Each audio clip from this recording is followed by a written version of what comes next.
And I couldn't dance, and I still can't. But David, my brother-in-law, he'd dance every dance. So he grabbed me one night and pulled me out on the floor, and I was laughing so hard I couldn't dance. But he tried everything in him to get me to do it right. And then we just both laughed about it, but everybody enjoyed it. They liked watching me make a fool out of myself. But I had fun.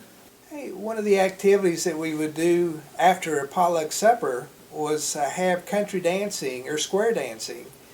We had wonderful musicians from the community that would do bluegrass music and things, and then we would have a caller and someone that would tell everyone what they needed to be doing, and all the people really enjoyed the country dancing and the square dances on those special nights.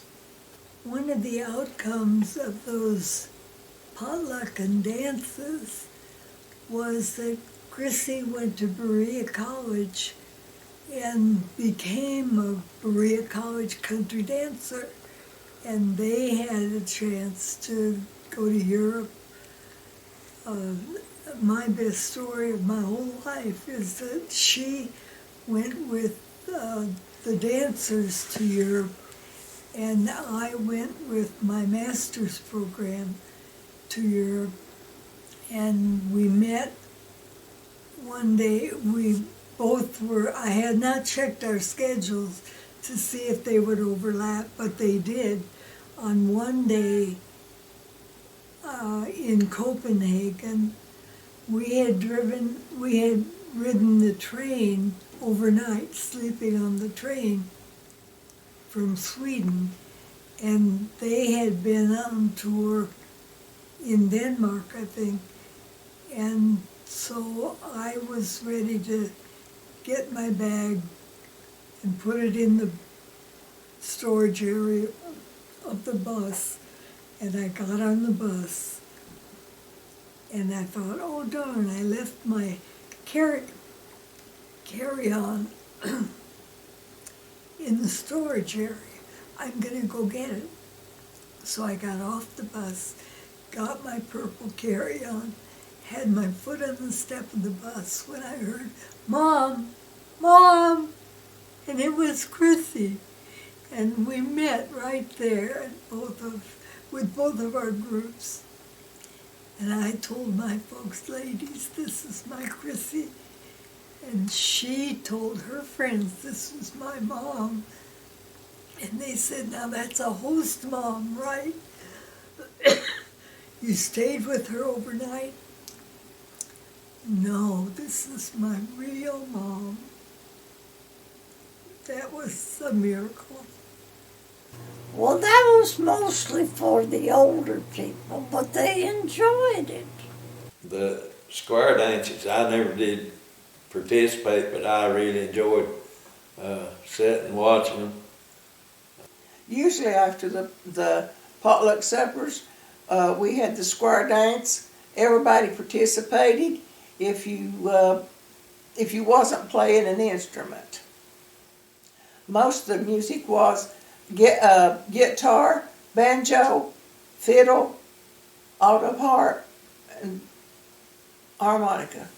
Well, square dances were usually during the summer when they had work camp groups there, but not always. Sometimes they'd be in the fall. But I mean, that big room, the auditorium would be full.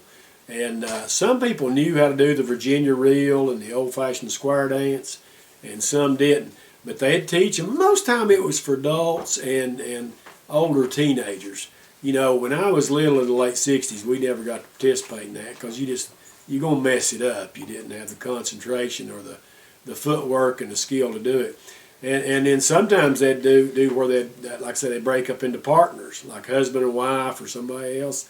And they'd do that, and they'd do the pirouettes, and then they'd come together and hold their hands up, and people would start coming down under the tunnel, and they'd do it where they'd turn.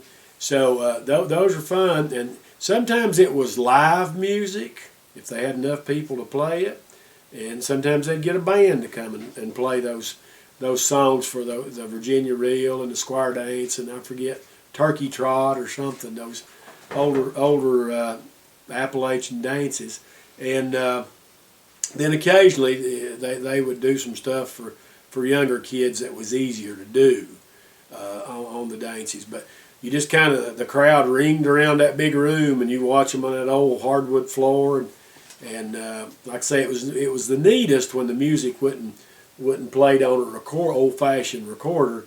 It was the best when they had the fiddle, especially a fiddle, and a guitar and a banjo or something. If they had somebody come in and play that was, and they could play so good. And I remember Lee and Gene Schilling would come sometimes, and they would sing while we were doing it. And Lee played the recorder, and he had a mustache that he waxed, and it curled up like this, and a little beard. And he played a recorder, and he played it. He played it with his whole body. He swayed to it, and I mean, it sounded so neat. And she played a dulcimer, so sometimes it would be a softer music. So part-time it was dance, part-time they'd rest, and the people that was there to play music would play, and we'd listen to it, and then they'd get some water, and some of them would be sweating, and then they'd start back with another round of dancing, and they'd go, till about 9 o'clock at night, and that's about as late as they stayed. Usually a supper preceded it, and then they'd get up there and let their supper wear off a little bit, as they'd say, and then they'd dance a while. And it was just really entertaining and amazing to watch them, how quickly some of them learned those dances, but the ones that knew it really well, it was like art to watch them. It was a real good skill. So it was entertaining for us kids.